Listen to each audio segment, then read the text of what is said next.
Narcissistic abuse happens in all types of relationships. We typically only focus on romantic relationships. Why? Because that's where we see it the most.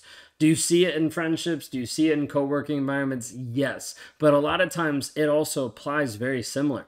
Like people are like, how do I actually work through the process of breaking free mentally and emotionally? It's the same if it's a friend. It's the same if it's in a co-working environment. It's the same if it's a family member. It's helping you rewire the story you believe. But narcissistic abuse, we oftentimes focus on it inside of romantic relationships because we see it have such a long-term and damaging effect, and we see it being the most prevalent.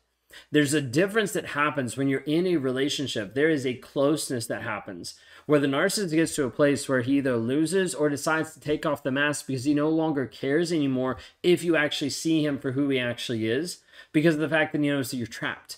Maybe you just had a baby together. Maybe you just got married. Maybe you just signed the deed together, and all of a sudden, you guys are stuck.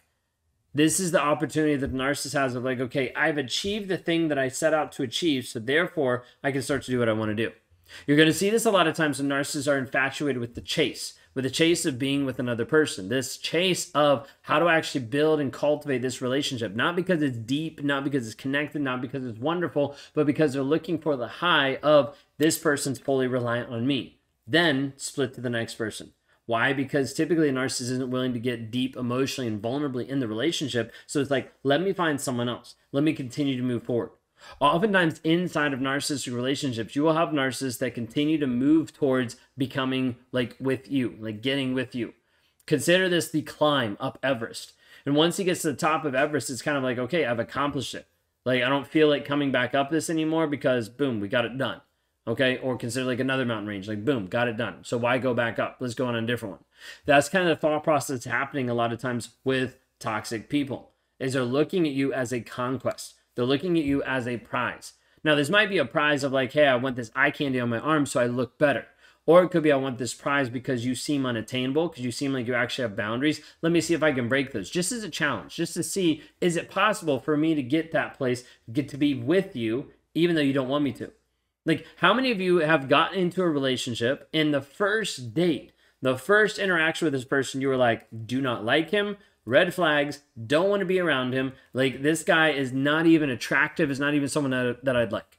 Like, if that's you, type in me into the chat, because I need you to see there's more of you than what you think. Where you've been in a relationship and at the very beginning, you're like, don't like this guy, not attracted, don't want this, but it's out of the persistence that this guy chased you. Maybe you grew up in a family where you never had a father that gave you the kind of love that you deserved. Maybe you didn't have relationships before this where they actually even showed this attention, this affection. You were just kind of like a person on the shelf. They either just come in, interact. It was just kind of like friendship in one sense, but it wasn't really a relationship. So then you find someone that seems obsessed with you, that seems infatuated with you, that loves you, that connects with you, all these things. Is it actually love? Oftentimes it's just this manipulation piece, but it feels good. And you're like, oh my gosh, I found my person. Early on in the relationship, sometimes you don't even care about that person. They don't even seem to be the person that you'd want. You're not even attracted, you don't like them, but it's out of the persistence that he wins. It's this way in the relationship no matter what. Like, persistency in the relationship is how the narcissist continues to control you. You're like, no, I'm done. I'm out. I don't want any more. And he keeps sending you a text every single day, and you're like, fine. Well, I guess we can have coffee. And then you're back in the relationship and moved in 2 months later. Like, I'm not joking. These are real stories. It's not just me just being like, oh, this is what happens. Like, no, we see this happen all the time. Because if you don't actually set some good, hard boundaries, he's going to pull you back in. Narcissist is very good at pulling you back in. This is why he wants to at least text you. If he can't text you, he wants to call you. If he can't call you, he wants to FaceTime you. If he can't FaceTime you, he wants to see you face to face. Many of you know right now where you are in your healing process, that if you ran into the narcissist today, you would fall back in the relationship. Because you're too stuck, you're too trauma bonded, you haven't got him out of your mind, he still controls, he still has real estate in your mind. So as a result, if you ran into him today, you know that you'd be too weak and you'd probably go back with him. It would just happen. This is why so many people have to go no contact while they heal. Because otherwise you've got this open wound that you can step back in. You've got this piece of you that can continue to hurt over and over and over again. And narcissist is going to keep doing this. Because he can. Because he gets supply from it. Because he gets reaction. Narcissists are going to keep doing this over and over and over again. So we focus on this in narcissistic abusive relationships Because you need to see the narcissist is going to continue to try to get with you, continue to try to confuse you, continue to try to put you in a fog. This persistency piece is oftentimes what he's going to do. You need to understand, if you're not consistent in actually blocking him, if you're not consistent in actually saying no, if you're not consistent having boundaries, if you're not consistent in a co-parenting / parallel parenting agreement where you're being consistent saying, nope, this is the agreement, he will get back in. He will trigger you. He will frustrate you. Because he knows if he can keep pressing your buttons, you'll eventually respond. Same thing with a Hoover. You're like, well, I don't need to block him because that just seems mean. So you leave the door open and he keeps texting you. And you're like, well, he's not going to text me. Stop being naive. Well, he's not going to come back. Stop being naive.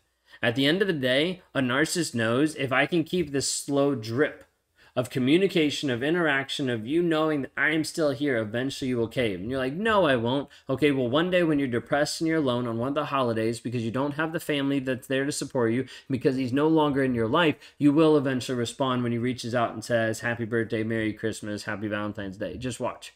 Because we see it happen, that people fall prey to holiday Hoovers and then they get back in the toxic relationship. You have to close the door on these. Otherwise, they will continue to affect you. Regardless of how you feel about closing the door, if you want your healing, you need to start choosing you versus just choosing the other person. If you need help with this, please go to rawmotivations.com today.